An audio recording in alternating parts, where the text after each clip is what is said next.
70. What are some interventions to implement when a client is experiencing ototoxicity? Some interventions to implement when a client is experiencing ototoxicity is to check for tinnitus. Tinnitus is difficult to hear and may result in needing a hearing aid or communication tools. Check for balance. May need assistive device or protective measures. 71. What should the SciTech do when the client reports blood and mucus and stool RT-aminoglycoside TX? The answer is, what the SciTech do when the client reports blood and mucus and stool RT-aminoglycoside is to do a hemical test. 72. A client returns from a day trip to Lake Paris and is diagnosed with an acute ear infection otitis media. How should the SciTech position the adult client's ear canal to straighten it when instilling neosporinotic antibiotic drops? The answer is, the SciTech should put patient on their unaffected side. While the patient is on their unaffected side, pull the ear up and back to administer medication. 73. Name the drug most used to treat MRSA and infections that do not respond to other anti-infectives.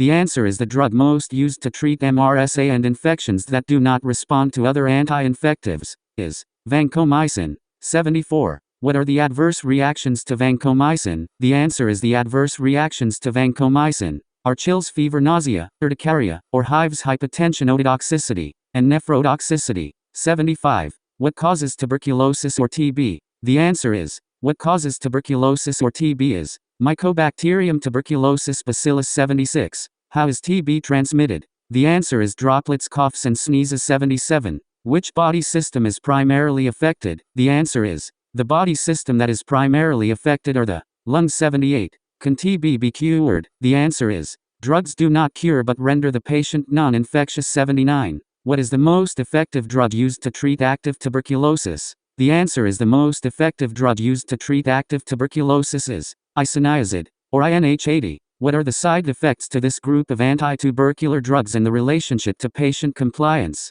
The answer is the side effects to this group of anti-tubercular drugs are hypersensitivity, fever, jaundice, NNV, epigastric distress, severe hepatitis. The relationship to patient compliance is that non-compliance is a big problem.